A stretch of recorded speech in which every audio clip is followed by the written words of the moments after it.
Hi everyone, welcome back to the Bison Video Blog. Along with Jeff Kolpak, I'm Dom Izzo. We're up to number 2 on our breakthrough guys to watch for North Dakota State football in 2017.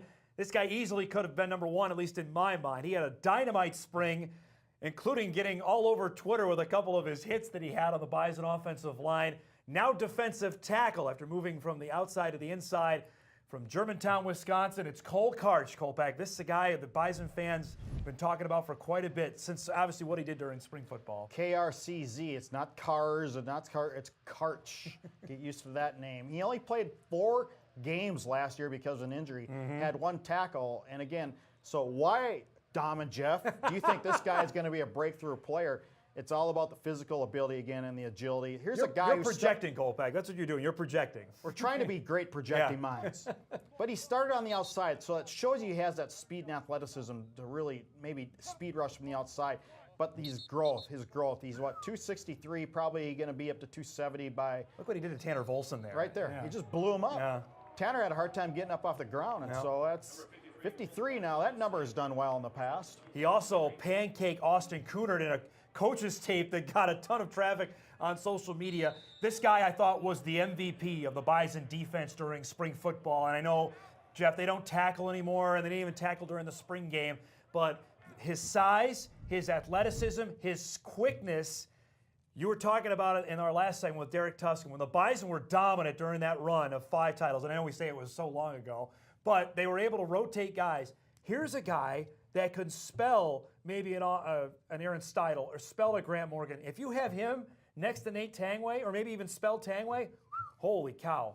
He's got all the physical tools. It's up to him now to obviously make it happen. He's got all the physical tools to be really, really good. Well, like we said about Greg Menard, when it comes to Nate Tangway, he cannot be on the field 90% of the times. It's just too much of a pounding to take on the body. Steidel, all those guys, to play every play or play most of the plays is just not realistic if you want to be successful for the long run.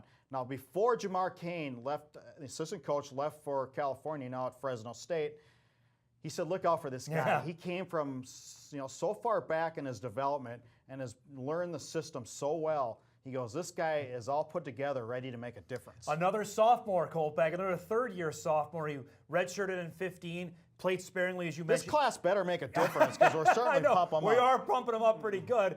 But this is a guy who was, I think, set to really make a difference on the field and then got hurt at the end of 2016 after playing, you mentioned, just 4 games, and then he had to have surgery and miss the end of the season. And that's where I think the 2016 team was really tripped up. You mentioned it, that Steidel had to play a lot. Once Tangway got hurt, then you're playing guys like Grant Morgan, who wasn't used to playing a ton of reps, that they just, I don't know if they ran out of gas, but they need that depth in that middle spot. And I think this guy can certainly provide that. Oh, we just saw it. I think he passes the eyeball test. You got when that you right. Look at that, the way he moves, the way he could run, the way he could spin move, and then added some power to his game since he's been here. I think it's all ready to go and put together. You look also for what Nick Gazer gets to work with, and Gazer obviously being a Wisconsin guy is pretty high on Karcz, and he has been since he got on campus.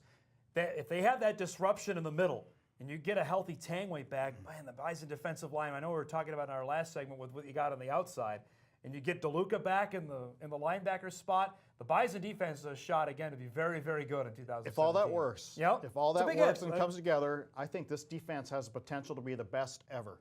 Really? Potentially. Well, you have the best player in the FCS in DeLuca. I agree with you there. Tangway is going to be a bona fide pro prospect. I agree with you there, too. Some experience around him. Menard's pretty good, All-American at the defensive end spot. And if you get these guys like Karcz, if you get these up-and-comers to really provide some depth there, that's tough to beat. You remember that 2011 team, although the first championship team, Kolpak, who were the standouts on defense then? It was Travis Beck, Carlton Littlejohn. You had those two up front. Kyle Emanuel starting to play out there on the outside. But I'm talking on the young guys. It was those 3. You look at it with Littlejohn and Beck and Emanuel, all younger guys that were starting to make, and Dudzik on the back end, they were starting to make difference that, I don't know, it's unfair to compare any of these guys we're talking about to those guys, but they've got at least the prototype to say we could be very good again, and led by number 53 there, wearing old Kyle Emanuel's jersey number. Karcz coming in at number 2 on our breakthrough guys to watch for 2017.